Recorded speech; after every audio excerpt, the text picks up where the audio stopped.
I would like to begin by saying a few words about Latin.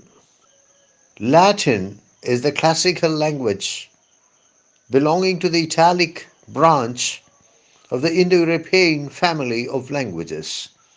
It was first spoken in the city of Rome and the area around the city of Rome. The rise of the Roman Empire facilitated its spread throughout Italy and then throughout the Roman Empire, and for some time it remained the most widely spoken language of the Roman Empire, at least of the Western Roman Empire. Latin became the language of diplomacy, and as late as the 17th century, we find John Milton writing diplomatic epistles in Latin. John Milton writing Latin letters as secretary to Oliver Cromwell, the Lord Protector. Latin became the language of scholarship, and as late as the 18th century, well into the 18th century, we find scholars interacting with each other in Latin. Latin became the language of the Catholic Church, and I think it remained the language of the Catholic Church well into the 20th century. Latin is even today the official language of the Holy See, the See of Rome. Latin enjoys a prestige which no other Western language enjoys, even today. And you can use an occasional Latin word or an occasional Latin phrase to give your writing a classical flavor and to impress your examiner. We shall now take a look at three Latin terms which more or less mean the same thing. The first of these is Magnum Opus, Magnum Opus. I repeat, Magnum Opus, Magnum Opus. Magnum Opus literally means great work. Magnum means great, opus means work. So Magnum Opus is great work. Magnum Opus means the most important work or the finest work of a writer, the masterpiece of a writer. I shall give you a sentence. There is no doubt that Paradise Lost is the magnum opus of John Milton. I repeat, there is no doubt that Paradise Lost is the magnum opus of John Milton. The second of these is Ne plus ultra. Neplusultra.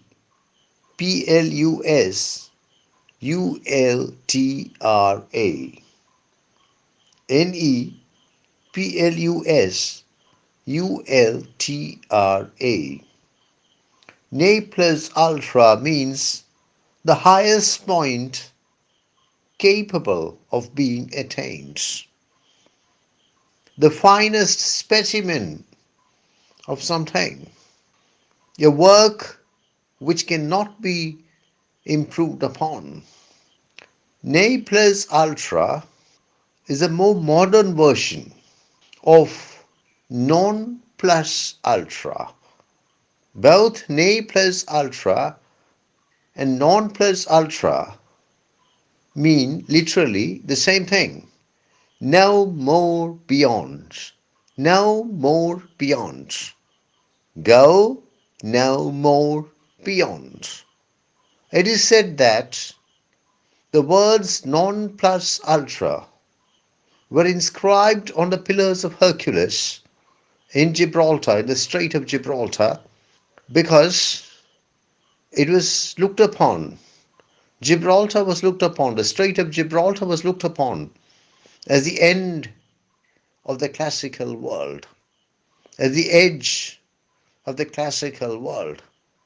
And the words non plus ultra were inscribed on the pillars of Hercules in order to warn ships from going beyond the Strait of Gibraltar.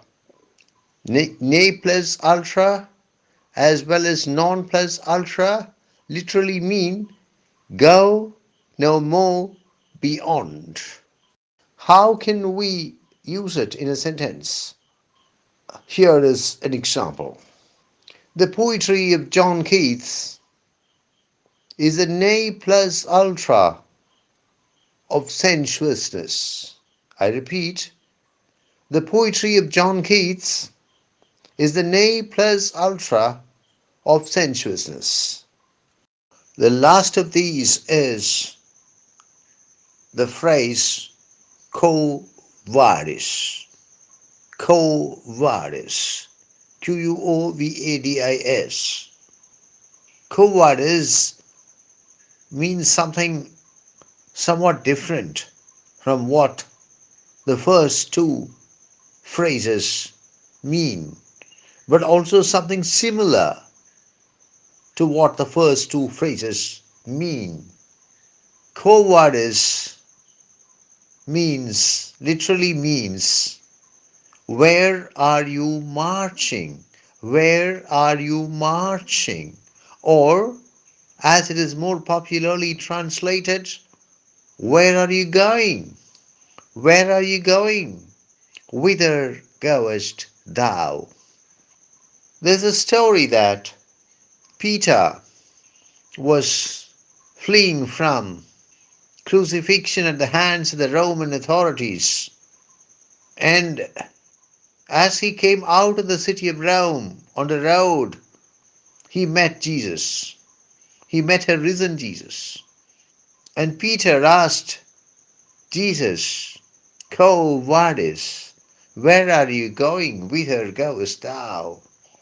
Jesus replied that he was going to Rome to be crucified once again.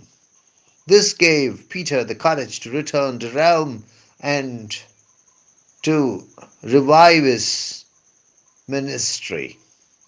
Ultimately, of course, Peter was martyred, and I think he was crucified upside down. That is why the Petrine cross is a cross which is upside down, and the Petrine cross sometimes signifies the Pope, who is looked upon as the successor of Peter. How can we use Quo vadis in a sentence? Here is an example. The novel has an abrupt ending, and as one reads the last words of the novel, one is compelled to ask its hero, Quo vadis? I repeat, the novel has an abrupt ending, and as one reads the last words of the novel, one is compelled to ask, Quo vadis?